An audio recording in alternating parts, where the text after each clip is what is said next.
제가 원래는 아닌데 우리 저 강수사님이 예비군 훈련을 받는 바람에 제가 한다고 했는데 저는 또 장례식이 있어가지고 저도 시간을 그렇게 많이 쓰지를 못했어요.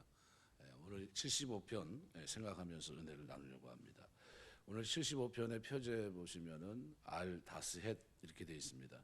멸망시키지 마소서라는 뜻을 담고 곡조에 맞춰서 노래를 부르고 있는데 멸망시키지 말아 달라라는 내용입니다. 그러면서 하나님의 기이한 일들을 여기서 설명하고 있습니다. 많은 학자들은 히스기야 때 아수르 침입과 관련돼서 작시된 것으로 봅니다. 그래서 첫 절과 마지막 두 절은 수미 쌍간법으로 되어 있습니다. 앞뒤가 하나님을 감사하고 그 하나님을 찬양하는데 똑같이 움직이고 있습니다. 그래서 중간에 언급된 내용은 하나님이 세상의 주관자고 심판자이심을 인해 마땅히 찬양 받으셔야 된다고 하는 것을 강조하기 위해서 표현된 기법입니다. 그래서 앞뒤로 그래서 오늘 본문에 보시면 이렇게 말합니다. 하나님이 우리가 주께 감사함은 주의 이름이 가까움이라 사람들이 주의 기이한 일들을 전파하나이다. 이 기이한 일은 어떤 일입니까? 애굽에서 행했던 일들이 기이한 일들입니다. 10가지 기이한 일을 통해서 하나님이 그 백성을 건져내십니다. 하나님이 큰 구원을 이루셨다는 거예요. 그래서 구원은 사람의 힘에 있지 않고 하나님의 능력에 있다는 거예요. 그래서 그 보통 능하신이란 단어를 통해서도 많이 설명이 되는데 오늘 본문에서는 그 하나님께 주의 기이한 일을 전파하나이다 하면서 하나님께 감사하고 또 찬송하는 모습을 선명합니다. 그래서 9절에 보면 나는 야곱의 하나님을 영원히 선포하며 찬양하며 악인들의 뿔을 다 베고 의인의 뿔은 높이 들리로다. 구원은 여전히 하나님께 있다는 겁니다. 능력이 많으신 하나님에게. 그래서 오늘 본문은 우리에게 이 땅에 살면서 어떻게 살아야 되느냐라는 질문을 던질 때 하나님을 의지하고 사는 것이 맞다. 전쟁의 위험 속에서도 뭐 방법이 없지 않습니까? 전쟁이라는 것은 큰 환란인데 환란에서도 승자는 누굽니까? 하나님의 허락 속에 있다는 겁니다. 그래서 이 모습을 오늘 본문에서는 그런 75편에서는 뭐 다양하게 뭐 얘기하고 있겠지만 여기 구원의 뿔과 관련지어서 쭉 설명해내고 있습니다. 그래서 저들이 아무리 계획을 해도 결국은 동서남북 이렇게 돼 있는데 동서남만 이렇게 표현하면서 결국은 저들의 실패를 얘기합니다. 그러니까 그 당시에 기득권을 갖고 있던 아수르라고 하는 나라는 북쪽에 있으면서 가장 강력한 나라인데 근데 개의치 않아요. 그건 신경도 안 씁니다. 이유는 뭡니까? 하나님이 그렇게 교만한 자들은 다 목을 치실 것이기 때문에. 그러니까 하나님 앞에서 겸손하라는 겁니다. 겸손하면 하나님이 때가 이르면 건져주신다라는 내용을 전체 시에서 설명하고 있습니다. 하나님의 백성은 그래서 하나님 앞에 겸손하시면 됩니다. 살아가면서 하나님 앞에 늘 겸손하게 사시길 주의 이름으로 축원합니다. 하나님 앞에 겸손히 살면 하나님께서 위기 속에서 어떻게 합니까?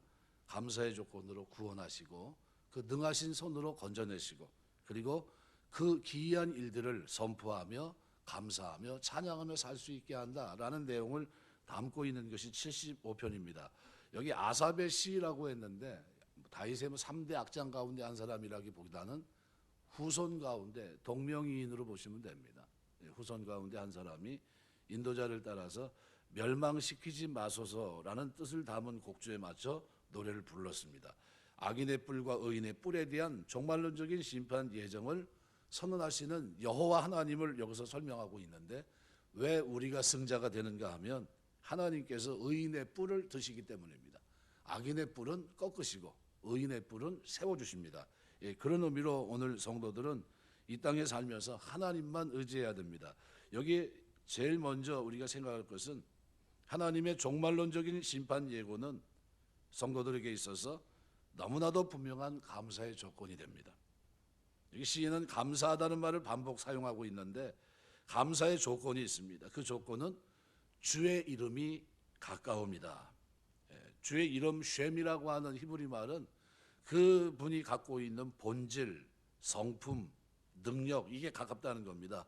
하나님의 역사가 눈앞에 있다는 거예요. 이 가깝다는 게 그분이 가까이 있다는 거죠. 여러분 가만히 생각해 보세요. 아무리 능력이 많아도요, 멀리 있으면 필요할 때 도움이 안 되면 아무 의미가 없어요. 근데 그 하나님은 어때요? 아수르라고 하는 강력한 군대를 만나서 참 힘들고 악인의 뿔을 번쩍 들고 있는데, 그런데 어떻게 해요? 개의치 않습니다. 그리고 그 하나님은 그 뿔을 꺾어버리세요. 그래서 하나님의 역사가 가까운데 그 이름을 오늘 본문에서는 주의 이름으로, 그러니까 하나님이 우리가 감사한 이유는 주의 이름이 가까움이라, 멀리 있지 않다는 게, 부르면 언제든지 구원할 수 있는 분이라는 겁니다. 사람들이 주의 기이한 일을 전파하리이다, 결론입니다. 하나님 앞에 감사하는 이유는 뭡니까? 우리에게 기이한 일을 행하셨고 우리가 그 일을 전파하게 됐다, 이런 얘기입니다. 살아가면서 많은 간증거리와 체험이 여러분에게 있게 되시길 주의 이름으로 축원합니다. 예수 믿으면요, 간증거리가 많아야 돼요. 저 사람이 믿는 예수가 아니라 내가 믿는 예수님, 나를 도우신 하나님, 그 하나님을 자꾸 노래할 수 있어야 돼요. 깜짝깜짝 놀랄 만한 일이 여러분의 삶 속에, 하나님의 구원의 은혜 속에서 여러분에게 있게 되시길 주의 이름으로 축원합니다. 이게 하나님의 역사하심이 임박했다는 것은 오늘 10절에서도 언급하고 있는 것처럼 악인의 뿔을 다 베고 의인의 뿔을 높이기 때문입니다. 공의로운 심판을 하신다는 거예요. 하나님은 그냥 치우치지 않는다는 거예요.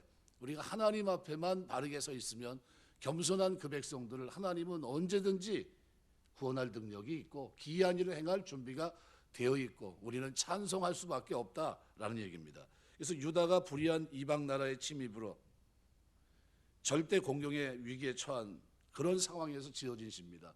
그래서 그 노래 자체가 뭡니까? 멸망시키지 마소서예요. 하나님 멸망시키지 마소서. 저들이 악인의 뿔을 들고 지금 다가왔는데 우리에겐 그만한 능력이 없어요. 대항할 힘도 없고 실제로 어떻게 됩니까? 다 무너졌어요. 예루살렘만 남았거든요. 함락 직전입니다. 그런데 노래를 하나님 앞에 불러요. 하나님 앞에. 이건 너무나 아름답죠. 유다왕 히스기야 14년 BC 701년 아수르왕 사네립이 예루살렘을 함락하기 위해 포위하고 있는 상황입니다. 그때 지어진 시로 여겨져요. 열왕기상 18장 13절에 37절에 보면 당시 아수르왕 사네립이 수십만 대군을 끌고 남유다를 침공했는데 유다 수다인 예루살렘만 남겨뒀습니다. 사네립의 군대장관 랍사게는 도간에 든 것 같은 예루살렘을 바라보면서 하나님과 히스기야를 모욕하고 모독하고 그다음에 어떻게 해요? 항복을 종용합니다. 상황이 이쯤 이르자 히스기야 왕은 옷을 찢고 굵은 베옷을 입고 하나님의 전에 들어가 하나님 앞에 엎드려 기도합니다. 교만하여 하나님을 모독하고 악한 자들을 심판해 주시기를 간절히 하나님 앞에 호소했던 겁니다. 그리고 죽은 신하들은 이사야 선지자들, 우리 쉽게 말하면 주요 신하들, 가장 가까이 있던 신하들을 이사야 선지자에게 보냅니다. 그리고 이 백성이 망하지 않도록 기도해 달라고 부탁을 해요. 그 요청에 의해서 얼마 후 이사야 선지자가 히스기야 왕의 회신이 당도했는데 그 회신의 내용이 하나님께서 당신을 모독한 사네립의 교만을 꺾으실 것이다 라는 내용입니다. 이게 이사야 37장 21절에서부터 기록되어 있는 말씀입니다.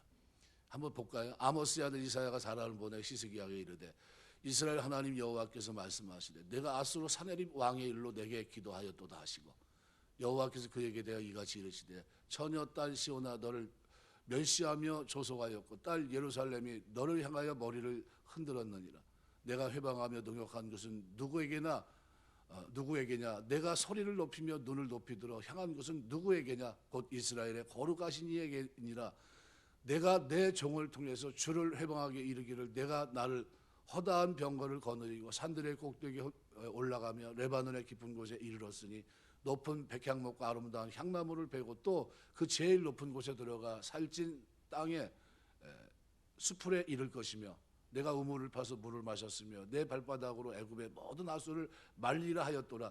내가 어찌하여 듣지 못하였느냐? 이 일들은 내가 태초부터 행한 바요 상고부터 정한 바로 이제 내가 이루어 내게 견고한 성읍들을 헐어 돌모독이가 되게 하였노라. 그러므로 그 주민들이 힘이 약하여 놀라며 수치를 당하며 들의 풀같이 푸른 나무같이 지붕의 풀같이 자라지 못한 곡초같이 되었느니라. 내 거처와 내 출입과 내가 나를 거스려 분노함을 내가 아노라. 내가 나를 거스려 분노함과 내 오만함이 내 귀에 들렸으므로 내가 갈고리로 내 코를 꿰며 제가를 내 입에 불려 너를 오던 길로 돌아가게 하리라 하셨나이다. 대답을 딱 듣고 나니까요, 이 회신이 당도한 후에 지어진 시입니다. 여러분, 우리가 중요한 때 하나님 앞에 기도하시길 주의 이름으로 축원합니다. 하나님이 확신을 주셔야 돼요. 말씀에 근거한 겁니다. 그러니까요, 아름다운 노래가 나와요. 그리고 노래 첫 마디가 뭡니까? 하나님이여 우리가 주께 감사하고 감사함은, 주께서 어떻게 해요? 주의 이름이 가까움이라. 그 하나님이 우리가 부르짖으면 모른 척 하시는 하나님이고, 그런 하나님이 아니라 언제든지 우리가 요청하면 들어주시는 분이라는 거예요. 그리고 하는 말이 사람들이 주의 기이한 일을 전파하리로다. 이 사람들은 누굽니까? 이 구원을 경험한 사람들입니다. 하나님께 구한 사람들이고요, 이 사정을 아는 사람들이에요. 그리고 이 사정을 아는 모두가 하나님을 어떻게 해요? 전파할 거라는 겁니다. 그 기이한 일을 우리에게 영원한 감사를 주신 하나님을 노래한다는 거예요. 그래서 이때 시인은 사내립에 대한 하나님의 심판의 때가 가까이 이르렀다는 것을 알고 하나님께 감사하고 감사합니다. 여러분, 환란이 눈앞에 있어도요, 결정하시는 분은 누굽니까? 하나님이세요. 악인의 뿔과 의인의 뿔을 하나님께서 어떻게 하나는 세우시고 하나는 꺾으십니다. 종말론적으로 마지막에도 그 일을 행하세요. 그러니까 이 땅에 살면서 의의 길을 가면서 절대 후회하지 않게 되시길 주의 이름으로 축원합니다. 왜요? 여기서 해결이 안 돼도요, 마지막 그 순간에 하나님이 우리의 뿔을 높이 드시는 겁니다. 2절에서 5절 말씀해 보니까 이렇게 표현합니다. 악인에 대한 하나님의 심판에 대한 예고인데, 이사야 선지자가 히스기야 왕에게 전달한 하나님의 메시지를 시인이 나름대로 재구성해서 진술한 겁니다. 그래서 2절을 보면 하나님은 2절 보면 이렇게 표현합니다. 주의 말씀은 내가 정한 기약이 이르면 내가 바르게 심판하리니. 정한 기약은 뭡니까? 말 그대로 정한 때가 이르면, 저 때가 이르면 공의로운 심판을 하겠다는 겁니다. 여러분, 예수님의 탄생, 죽음, 부활, 성령의 보내심 등 구원사에 있어서 하나님의 역사 개입이 이루어지는 시점을 가리킨다면 그것이 어떻게 해요? 정한 때가 되겠죠. 때가 참회라는 거죠. 마찬가지예요. 오늘 하나님은 정한 기약이 이르면 정의로 판단하신다. 때가 되면 하나님이 그렇게 하세요. 근데 위기 속에서도 건져주시지만 하나님은 때가 되면 어떻게 해요? 하나님이 구원의 칼을 번쩍 드십니다. 그래서 2절 하나님의 공의로운 심판의 예고는 히스기야가 예루살렘 백성들에게 구원의 약속이나 다름없습니다. 그러니까 시인은 하나님께 감사해요. 감사하지 않을 수가 없습니다. 우리가 살아가고 있는 이 세상은 마치 사내립 군사가 하나님 백성을 에워싸고 온갖 위협과 모욕과 조롱과 성도들로 하여금 하나님에 대한 믿음을 버리고 굴복하기를 종용하는 것 같아요. 휩싸여 있습니다. 두루 너무나 힘들어요. 그런데 그때마다 기억할 것은 하나님의 이름이 우리에게 가까이 있다는 거예요. 주의 전이 가까이 있다는 겁니다. 하나님의 전 앞에 엎드려서 기도하시길 주의 이름으로 축원합니다. 하나님 앞에 기도해야 돼요. 믿음을 지키려는 경고한 성도들은 세상에서 필연적으로 고난을 당할 수밖에 없습니다. 때로는 핍박의 강도가 강합니다. 성도들은 이 핍박으로 말할 것 같은 굉장한 고통을 느낄 수 있습니다. 그래도 우리에게 소망이 있는 것은 악인들로 인한 고난 가운데서도 하나님께 감사하고 또 감사할 수 있는 것은 왜 그렇습니까? 종말론적인 심판이 하나님의 약속으로 주어져 있기 때문입니다. 하나님은 예수 그리스도와 주의 제자들을 통해서 당신이 정한 때가 이르면 이 세상을 공의의 심판으로 행하실 것을 분명히 예고하셨습니다. 하나님의 심판날이 이르게 되면 악인들은 초계와 같이 그 죄악으로 인해서 영원히 망하게 됩니다. 그런 관점에서 하나님의 종말론적인 심판 예고는 성도들에게 감사의 조건이에요. 하나님이 판단하실 텐데, 하나님이 심판하실 텐데 이 판단은 잘못된 판단이에요. 재판을 하고서 억울하게 지면요, 보통 그렇게 얘기합니다. 어떻게 이럴 수 있냐고 그럽니다. 이 재판이 어떻게 뒤집어지냐고 그럽니다. 세상에서는 말도 안 되는 일이 일어날 수 있어요. 왜? 재판관들이 탐욕에 움직일 수 있거든요. 하나님은 그런 분이 아닙니다. 뇌물을 전해줄 수도 없지만 받지도 않으시고요. 그 하나님은 공의의 하나님입니다. 마태복음 13장 49절 50절 기록대로 세상 끝에도 이러하리라. 천사들이 와서 의인 중에 악인을 갈라내요. 의인 중에서 악인 갈라낸다 그랬어요. 풀무불에 던져 넣으리니 거기서 울며 이를 갈리라. 풀무불은 뭡니까? 둘째 심판을 얘기합니다. 영원한 심판이에요. 세상 끝에 이러하리라. 천사들이 와서 의인 중에 악인을 갈라내어 푸른 뿔에 던져 넣으리니 거기서 울며 이를 가르리라 그랬어요. 데살로니가후서 1장 7절 8절 보면 환난을 받는 너에게는 우리와 함께 안식으로 갚으시는 것이 하나님의 공이시니 주 예수께서 자기의 능력의 천사들과 함께 하늘로부터 불꽃 가운데 나타나실 때 하나님을 모르는 자들과 우리 주 예수의 복음에 복종치 않는 자들에게는 형벌을 내리시리니 심판입니다. 세상 사람들이 가지고 간직했고 높였던 그 뿔들은 다 꺾어버리시고 하나님 앞에 겸손히 엎드려 있던 의인들의 뿔은 하나님이 드시는 겁니다. 높이 드세요. 그 순간을 우리는 기다려야 됩니다. 그래서 성도는 하나님의 정한 기약을 기다릴 줄 알고요, 끝까지 인내해야 돼요. 그래서 인내 휘퍼모네는 말씀을 아는 사람들이 인내하는 겁니다. 이 분명한 심판이 있다는 것을 아는 사람들이요 견뎌내는 거예요. 끝까지 지키는 겁니다. 믿음을 지키고요, 계명을 지키는 겁니다. 왜요? 이게 하나님의 심판이 있으니까. 하나님 반드시 여기가 아니라 할지라도, 그죠? 다니엘서에 기록한 대로 구원하지 않는다 할지라도 나는 왕의 신상 앞에 절하지 않을 거다라는 거예요. 왜요? 하나님은 영원히 심판하시는 분입니다. 정한 기약이란 하나님의 심판의 때를 말합니다. 1차적으로는 유다를 침공한 아수를 심판하는 때를 말하지만 궁극적으로는 세상의 공의로 심판하시는 그 때를 말합니다. 이 정한 기약이라고 하는 말은 우리에게 중요한 사실 한 가지를 시사해 주는데 그것이 뭡니까? 하나님은 당신의 작정과 계획에 따라 일하시는 분이라는 거예요. 그냥 계획 없이 움직이는 게 아니에요. 철두철미하게 계획을 가지고 하나하나 진행해 가십니다. 때와 기한은 아버지께서 자기 권한에 두셨다고 그랬어요. 사도행전 1장 7절 말씀처럼 하나님은 모든 일을 작정과 계획에 따라 행하십니다. 당신의 계획을 우리에게 알려주시기만 하지만 그것을 행하시는 정확한 때와 기한은 특별한 경우가 아니라면 대개는 비밀에 붙여 있어요. 그럼 어떻게 해요? 성도들에게 현실의 삶에 충실하며 하나님을 의뢰하도록 하기 위해서입니다. 다 알고 있으면 어떻게 할까요? 앞서가 있습니다. 앞서가 있어요. 그리고 알고 있어도요, 그렇게 살 능력이 없습니다. 내가 부활하고 다시 살아나면 갈릴리에서 너희를 보리라 그랬거든요. 갈릴리에서 예수님이 보자고 한 건 뭡니까? 그들에게 사명을 주시기 위한데, 그런데 제자들은 뭐하고 있었어요? 그 말씀의 뜻을 헤아리지 못하고 가서 좀 한 집에 머무르면서 주님 오시기를 맞이하면 얼마나 좋을까 하는 생각을 가졌는데 그러지 못하고 물고기 잡니다. 갈릴리에서 물고기 잡고 있어요. 얘들아 너희가 고기를 많이 잡았냐 하면서 끌어냅니다. 불러내요. 그리고 그들에게 사명을 주십니다.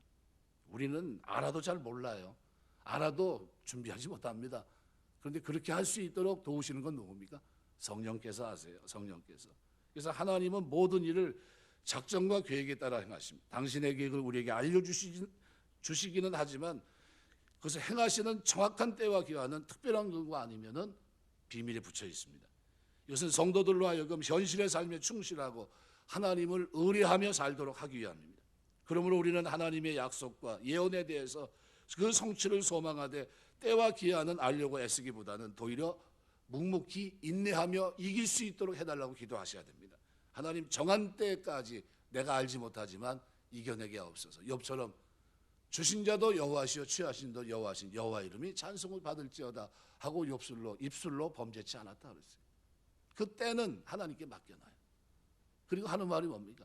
때가 되면 나를 단련하실 것이고 단련된 후에 정금같이 내가 나올 것이다. 하나님이 기대했던 그 순도 높은 믿음의 사람으로 하나님 기쁘시게 하는 자로 내가 주 앞에 서게 될 거다 얘기합니다. 요즘은 자동 타이머를 작동시켜서 하는 일이 많습니다. 너무나 이제 편해졌어요. 텔레비전은 마찬가지고 어디 여행을 가다가도 집에 불이 안 끄면 전에는 공항 가다가 물을 틀어놓고 갔다 오래가지고 다시 집으로 돌아가고 막 이런 분들이 있는데 요즘은 그러지도 않아요. 리모컨으로 조작이 된다고 합니다. 등불도 보일러도 마찬가지입니다. 자동차도 마찬가지고. 우리가 하나님이 정한 때가 있어요. 그때까지 견디는 수밖에 없습니다. 하나님께서는 자기 백성들의 죄를 보통 두 가지로 취급하시는데 하나님이 징계하시기 전에 우리 스스로 깨달을 때 어떻게 해요? 회개해야 돼요. 성경을 읽으면요 죄가 백일하게 드러납니다. 여러분 답안지하고 문제지 이렇게 갖다 놓고요. 정답을 썼는데 정답을 갖다 딱 비추면 뭐예요? 틀린 게 딱 나옵니다. 그 답안지가 뭡니까? 하나님 말씀이에요. 그 말씀을 갖다 딱 대조해 보면요, 내가 이게 틀렸구나 하는 게 그냥 나오거든요. 그럼 뭐 해야 됩니까? 하나님 앞에 자수해야 돼요. 자수. 그러니까 우리가 죄를 지었어도 하나님께서 침묵할 때는 그때는 우리가 회개할 시간입니다. 회개하면 하나님 우리의 허물을 다 용서하시고 마치 없던 일처럼 해결해 주십니다. 근데 우리가 양심을 속이고 끝까지 죄를 버리지 않을 때 하나님은 온 세상을 떠들썩하게 하면서 자기 백성들을 감옥에 집어넣어요. 이때는 그들이 은밀하게 지은 죄가 지붕 위에서 전파되는 거예요. 이스라엘 백성이 바벨론 70년은 바로 그런 겁니다. 우상 앞에 절하고 그저 하나님을 떠났던 거죠. 하나님께서는 자기 백성을 철저하게 이방인의 손에 넘겨서 짓밟히게 하십니다. 그때 이스라엘 사람들은 예루살렘이 망해서 바벨론에 포로되어서 말 그대로 참혹한 모습을 보여줍니다. 근데 놀라운 것은 하나님이 정한 때가 있더라는 거예요. 70년. 그때는 이스라엘 백성에게서 죄값이 다 지불했을 때입니다. 죄수를 교도소에 가둬둔 것과 똑같아요. 자기 힘으로 그 감옥에 빠져나올 수가 없습니다. 형기를 마쳐야 돼요. 감옥 밖으로 나가게 되는데 그때는 감옥에 더 있을 수가 없습니다. 왜요? 하나님의 정한 기약이 끝났기 때문이죠. 하나님은 자기 백성을 감옥에 끌어내실 때 그냥 남모르게 그저 비밀스럽게 이렇게 하지 않으세요. 가두었던 감옥을 폭파시키고 당당하게 그들을 거기서 끌어내십니다. 하나님께서 바벨론을 고레스 손에 망하게 하신 후 유다 백성을 거기서 끌어내십니다. 오늘 본문에서 하나님이 하시는 말씀이 바로 그겁니다. 땅의 기둥은 내가 세웠거니와 땅과 그 거민은 소멸시키겠다. 기둥을 세웠다는 게 뭡니까? 기둥만 남겨놓고 모든 것은 다 없애버리겠다는 거예요. 팔라스라고 하는 필라스라고 보통 표현하는데 땅의 기둥이 세워졌다고 본 고대 중동의 사고방식을 얘기하는 건데요. 땅의 기둥은 세상의 질서를 지탱해주는 도덕적인 원리를 뜻합니다. 심판으로 모든 것이 소멸되어도 땅의 기둥은 확고합니다. 이 기둥을 하나님이 견고하게 붙드시고 있다, 이런 얘기입니다. 그러니까 심판은 하나님 손에 있다는 거예요. 아수르 손에 있지 않다는 겁니다. 그들의 힘과 능력이 있지 않다는 거예요. 그것은 여전히 하나님께 있다는 겁니다. 그러니까 땅의 기둥만 남겨놓고 모든 것은 다 없애버리겠다는 겁니다. 요즘은 집수리 하는데 내부 인테리어 공사를 많이 합니다. 기둥만 남겨놓고 다 뜯어버린 후에 완전히 새롭게 고치는 공사가 유행입니다. 아주 새 집을 만듭니다. 하나님의 백성들이 이방인에게 짓밟히면서 깨달은 게 뭐냐 하면 자기에게 주어졌던 특권이 너무나 컸다는 거예요. 그렇게 엄청난 특권을 가졌는데 그것을 가치를 몰랐던 겁니다. 자신에게 주어진 하나님의 말씀은 너무나도 위대한 것이었습니다.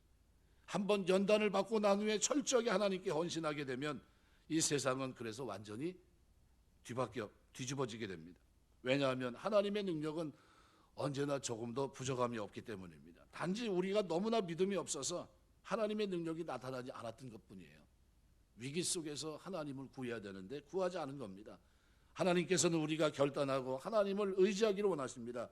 그러면 한 시대를 완전히 하나님께서 책임지시고 바꿔버리십니다.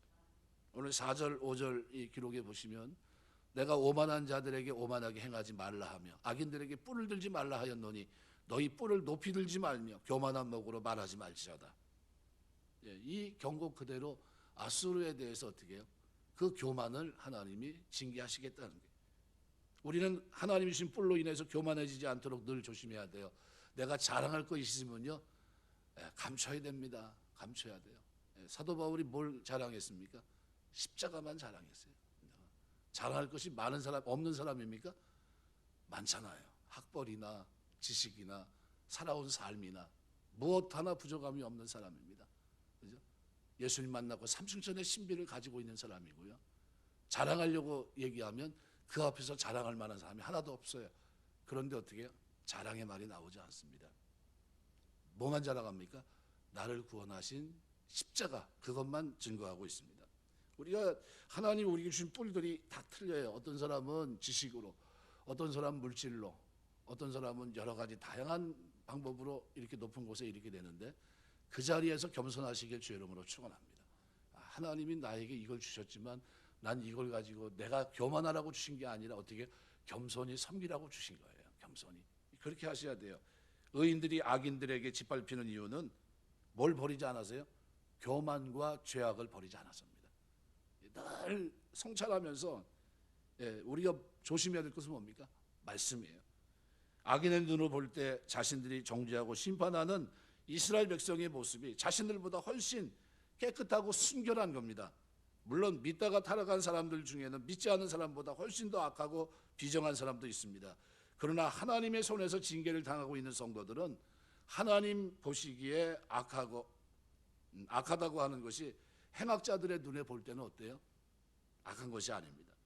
하나님은 하나님의 백성들을 훈련해서 하나님 나라에 합당한 자로 만드시는데, 그래서 하나님의 백성들은 죄로 인해 징계 속에 있을 때 경건이 배어 있고 존귀함이 그 속에 들어 있는 겁니다. 그래서 경건과 거룩함은요, 하나님 백성들의 표식입니다. 만일 하나님께서 경건한 자들을 이 정도로 훈련을 시킨다면 나중에 오만한 자, 행악한 자들, 교만한 자들, 그들은 하나님 앞에 어떤 심판을 받겠습니까? 이렇게 경건하고 거룩하게 사는 그들이 하나님 앞에서 이런 심판을 받는다면, 그래서 오만한 자들은 고난당하는 성도를 통해서 전도를 받으라는 겁니다. 교만한 자들은 겸손한 자들을 통해서 전도를 받아야 된다는 겁니다. 요즘 새벽에 룻기서를 쭉 묵상하고 있는데 젖어서 삽니다. 한 번씩 이렇게 강의를 하고 그러면은 요한일서 강의할 때는 요한일서에 젖어 있고요, 룻기서 강의할 때는 룻기서에 젖어 있고 그렇습니다. 룻기서의 엘리멜렉 신앙의 사람이었는데 하나님은 나의 왕이라고 그랬는데 하나님은 그 왕의 결정에 따라 살아야 될 거 아니에요. 하나님 기뻐하는 뜻대로. 자기가 왕입니다. 자기 뜻대로, 자기 생각대로, 자기 방법대로 삽니다. 결국 어떻게 해요? 실패하고 맙니다. 며느리 룻에 비친 이들의 모습은 아무리 신앙을 버렸지만 영적으로 침체되어 있다 할지라도, 하지만 나오미의 모습에 비쳐있는 그 모습은 어때요? 룻이 볼 때 그래도 다른 모습이에요. 모압 사람 그모스 신을 섬기는 사람과 비교할 때요, 전혀 딴 사람입니다. 왜요? 그 속에 선대하는 삶이 있었기 때문에. 헤세드의 삶이 있어요. 최선을 다해서 충성하고 사랑하는 그 모습이 누구의 시어머니에게 있던 겁니다. 그걸 보고 선대한 겁니다. 그걸 배운 거예요. 그걸 눈으로 지켜봤고, 신앙은요 말로 되지 않습니다. 삶으로 되는 거예요. 삶으로 보여준 겁니다. 본 거고, 그리고 느낀 거예요. 내가 앞으로 이런 그 모습을 섬기는 그 거짓된 신을 섬기며 저렇게 사람을 산채로 죽이고 하는 그 신을 섬길 건지, 아니면 이렇게 시어머니처럼 자상한 그 입에서 나온 대로 뭐라고 얘기합니까? 여호와께서 징벌하시고 징계하셨으므로 모든 것이 이렇게 됐다고 하는 이 말을 듣는 순간에 그 하나님은 어떤 분인지 모르지만 살아계신 하나님이고, 또 나오미와 함께했던 그 시어머니와 함께했던 하나님 어떤 분입니까? 그런 중에도 참으셨던 하나님이에요. 남은 자로 남겨놓으신 하나님입니다. 기업 물을 자를 원래는 다 죽어야 되는데 그렇게 하지 않고 어떻게 남겨놓으셨어요. 그런 걸 보면서 하나님의 은혜를 깨닫는 거죠. 그래서 룻은 그 존귀함을 가지기 위해서 모압을 버리고 하나님 백성에게로 옵니다. 이것이 하나님의 경고를 받아들인 거예요. 물론 고난받는 하나님 백성들은 자신감을 잃어버렸기 때문에 겉으로 보이기에는 보잘것없습니다. 초라해요. 그죠? 요나서에 요나가 도망가는데 뱃사람들이 얼마나 험합니까? 옛날이나 지금 똑같죠. 사람 팔아먹고 했던 그런 사람들인데, 그럼 얼마나 거칠겠습니까? 그런데 제비를 뽑았는데 뽑혔어요. 바다에 던져야 되는데, 폭풍이 대적하는 가운데 던져야 되는데, 그때 하는 말이 뭡니까? 아무리 봐도 저 사람 죄인이 아니에요. 뱃사람들이 볼 때 저렇게 선한 사람이 어디냐는 거예요. 근데 그가 뭐라고 얘기합니까? 내가 여호와 하나님을 그 뜻을 저버리고 내가 이렇게 도망가고 있다. 그때 뭐라고 합니까?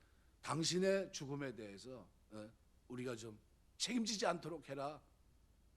우리가 볼 때는 우리가 바다에 빠지는 게 맞는데 당신을 물에 던지는데 이게 우리에겐 좀 부담스럽다는 거죠. 그런데 뭐라고 얘기합니까? 나를 던지면 잠잠해질 거다. 진짜 던졌더니 잠잠해집니다. 그게 그러고 난 후에 사흘 물고기 뱃속에 있던 요나를 니느웨 성에 하나님께서 토해놓으신 거예요. 그리고 가서 두 번째 살려줄 때는 어떻게 합니까? 하나님의 뜻을 전한다고 했던 거 아닙니까? 그럼 누가 그거를 증명해 줄 겁니까? 배 탔던 사람들이에요. 그 사람들이 누구를 알아봤을까요? 요나를 알아봤을 거예요. 저 사람은 분명히 뭐 했던 사람이에요? 제비 뽑아서 어떻게 해요? 던졌던 사람인데 저 사람이 지금 어떻게 해요? 물고기 배 속에서 살아나서 지금 어떻게 해요? 그 뜻을 전하니까요 난리가 난 겁니다. 사람이요 니느웨성 12만 명이 변화되는데 그렇게 사람이 변화됩니까? 왕이 회개하고 그럽니까? 우양각주까지 그냥 짐승까지 회개시키는 게 가능합니까? 불가능하잖아요. 근데 그 일이 어떻게 일어났습니까? 그래서 본 사람들에 의해서요. 본 사람들에 의해서. 저 사람은 죄가 없어 보이는데 여호와 하나님께 그 순종하지 않았던 그것이 죄라고 한다고 하더라. 그겁니다. 그 하나님이 이성의 회개치 않으면 멸망시킨다고 하더라. 그럼 우리가 어떻게 회개해야 되는 거죠? 왕서부터 다 회개한 겁니다. 우리가 이 땅에 살면서 아무리 초라해도요 거룩하게 사시길 주 여러분으로 축원합니다. 누가 봐도요 형편없어 보여도 아유 저거 뭐 인생이 저 모양이야. 그래도 그 속에 뭐가 있어야 돼요? 하나님 보실 때 아름다움이 있어야 돼요. 보배를 간직한 하나님 백성들, 믿음을 간직한 하나님의 자녀들의 모습은요 다른 겁니다. 그렇게 살아내야 돼요. 그 하나님 우리에게 원하시는 삶입니다. 그래서 자세히 들여다보면 몸에 뭐가 있어요? 존귀함이 배어 있어요. 따뜻함이 있고 겸손함이 있고 부드러움이 있어요. 바로 나오미 삶 속에 그 삶이 있었던 겁니다. 부드러움이, 따뜻함이, 겸손함이, 충성스러운 사랑이 자상한 것이 그것이 변하지 않더라는 거예요. 그걸 보고 한 자부가 변한 거예요. 하나님께서는 고난받는 의인을 통해 악인들을 경고하십니다. 결코 너희 뿔을 높이 들지 말라는 거예요. 참으로 하나님은 사람을 높이는 분입니다. 사람은 다 높아지길 원해요. 그러나 사람을 높이는 일은 사람에게 달린 것이 아니라 하나님의 판단에 달린 겁니다. 그래서 6절 7절에 이렇게 표현해요. 내가 오만한 자들에게 오만하게 행하지 말라 하며 악인들에게 뿔을 들지 말라 하였노니 너희 뿔을 높이 들지 말며 교만한 목으로 말하지 말지어다. 우리가 살면서 늘 겸손하게 되시길 주의 이름으로 축원합니다. 어거스틴이 얘기한 대로 성도의 덕목 가운데 1번이 뭡니까? 겸손이에요. 2번은 뭡니까? 2번도 겸손이에요. 3번도 겸손입니다. 겸손은 하나님 앞에서 복을 받는 겁니다. 높여주시는 거예요. 그래서 우리가 여기서 두 가지 높아지는 길이 있다는 것을 알게 되는데, 그래서 여기 본문에 높이는 일은 동에서나 서에서나 남에서나 말미암지 않는다 이렇게 표현하고 있는데요. 6절에 무릇 높이는 일이 동에서나 서쪽에서로 말미암지 않고 남쪽으로도 말미암지 않는다. 인간 사이가 높아지는 길을 인정하는 거, 그러니까 우리가 뭐 사회적 사닥다리라고 보통 얘기를 하는데요. 다른 사람보다 더 빨리 올라가는 거죠. 옛날에는 이것이 신분으로, 출생으로 이미 결정이 돼 버립니다. 양반은 양반으로, 쌍놈은 쌍놈으로, 백정은 백정으로. 근데 요즘은 신분 상승의 길이 열렸는데 학벌이라고 하는 길이 있습니다. 이 신분 상승의 길인데 이것도 요즘 되게 힘들어요. 하나님께서는 이것을 인정해 주지 않습니다. 왜냐하면 이것은 이미 하나님께서 이 세상이 유지되도록 하기 위해서 미리 장사 미천으로 뿌려놓으신 겁니다. 그러니까 이 사회가 망하지 않으려면 어떤 사람은 학식이 있고 어떤 사람은 권력이 있어야 되는데 현상 유지를 위해서 하나님께서 맡겨주신 겁니다. 학식이 많거나 돈이 많다고 해서 하나님이 인정하는 것이 아닙니다. 그죠? 이건 뭐예요? 이 사회가 하나님이 정한 일반 양심이 소통될 수 있는 그런 환경을 만들며 살도록 하기 위한 바탕입니다. 다른 존귀함이 있습니다. 그것은 하나님 앞에서 믿음으로 연단받아 모든 교만과 거짓이 몸에서 빠져나가고 하나님 앞에 정결한 양심을 가진 사람들입니다. 우리가 꼭 기도할 때 국회의원들을, 예수 믿는 사람들을 자꾸 얘기하는 이유가 뭡니까? 물론 물이 안 빠진 사람들이 많아요. 말도 안 되는 거짓된 사람들도 있고요.